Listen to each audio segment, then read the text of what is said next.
For 3 months during the winter of 1939-40, little Finland resisted the might of Russia and survived. No one thought Finland could have done so against the full military might of the Soviet war machine, but she surprised the world. The reason why Russia decided to conquer Finland was simple: security. The Soviet Union was very concerned at the security of Leningrad, its second city and an important naval base, only 20 miles from the Finnish border, and asked Finland to give up some of its territory to Russia in exchange for land elsewhere along the border. What prompted this request was Soviet nervousness at the expansion of Nazi Germany, which had recently conquered Poland, and which Stalin distrusted immensely.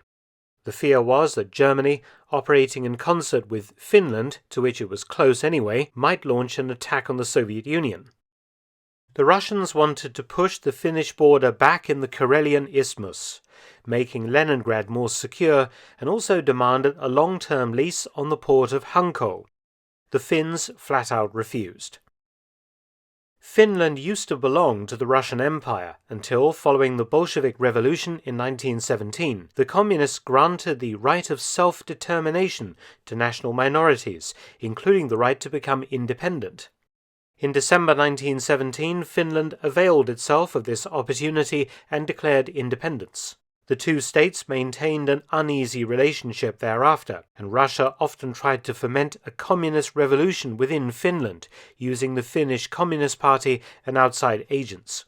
Eventually, a non-aggression pact was signed between the two countries in 1932.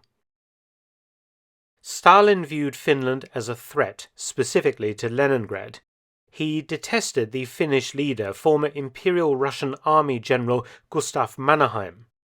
Once Stalin felt secure after decimating all opposition to him in the 1937-38 Great Purge, he decided to deal with the threat he perceived from Finland. Entering into negotiations with the Finns in 1939, Stalin had secretly already assembled a huge invasion force should his demands not be met. The war kicked off with a Russian false flag operation. On the 26th of November 1939, a Soviet border post at Mainila was shelled, causing some casualties.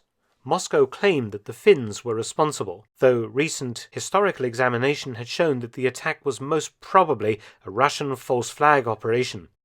The Soviet invasion commenced on the 30th of November. Finland appeared to be in a very bad position. It only had a 100,000-strong army, dwarfed by the Russian invasion force that initially numbered over 400,000 men. The Finns faced significant problems. They lacked motor transport, communications equipment, anti-tank guns, and sufficient automatic weapons. The country had no anti-aircraft guns whatsoever, and very few tanks. But Finland also had some advantages. The fighting would take place mainly in the densely wooded southern part of Finland, where tanks were much less effective and easy to ambush. The Finns were expert winter fighters and had a thorough knowledge of the land they were defending, and their ski troops in particular would play havoc with the Russians, often operating behind their lines. The Russians, though well equipped, particularly with artillery and tanks, had some real disadvantages. Stalin's recent purging of the Soviet officer corps had removed almost all of the most capable officers, and would contribute significantly to the Red Army's poor performance in Finland. Another problem was the Red Army's reliability on poorly trained conscripts, whose morale and soldierly abilities were limited. All along the Finnish-Soviet border, Red Army divisions attacked. The main Finnish defence was the Mannerheim Line, with 21,000 men defending it in depth across the Karelian Isthmus opposite Leningrad.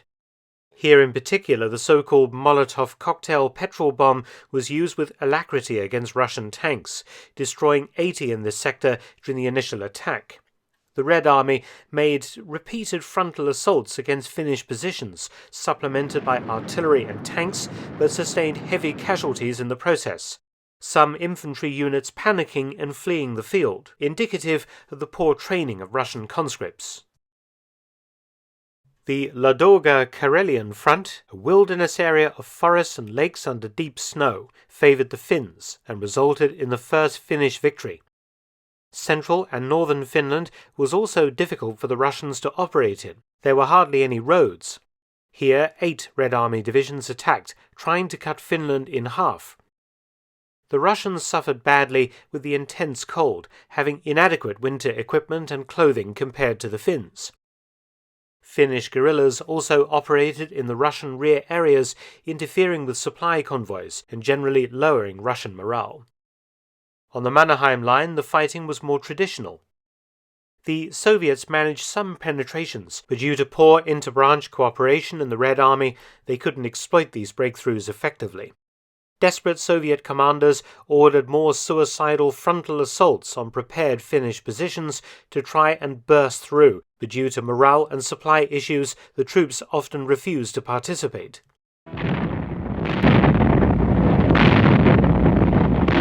North of Lake Ladoga, things looked grim for the Finns. Here, the Red Army outnumbered them 3-1 and had plenty of artillery and full air supremacy.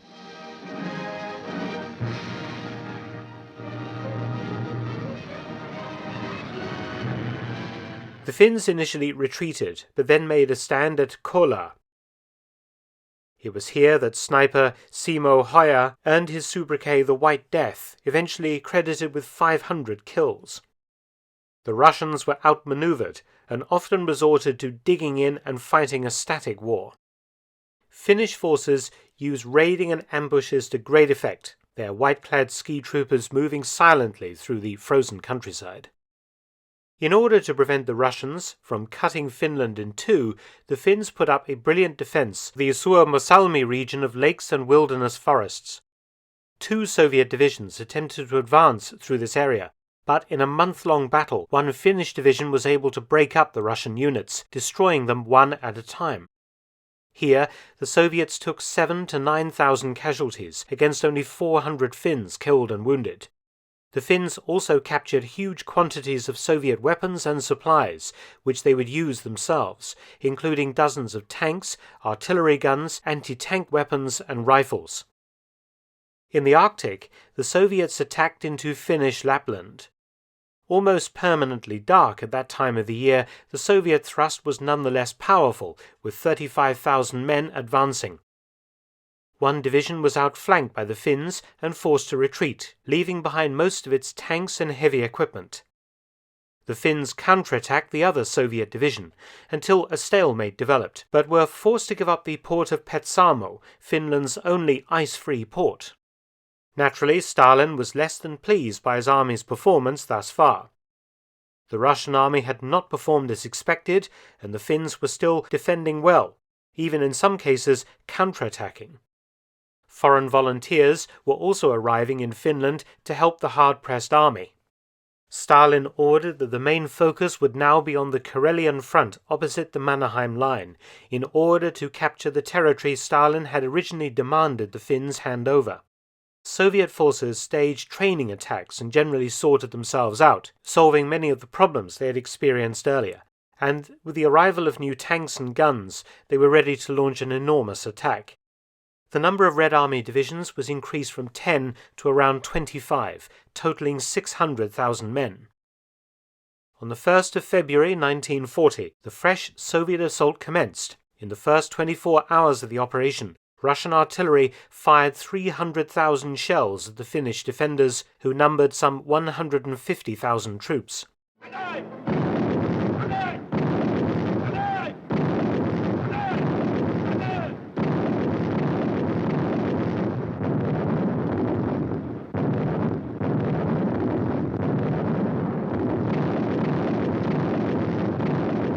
Using mass artillery strikes and infantry attacks supported by armour, the Soviets began to smash through the Mannerheim defences.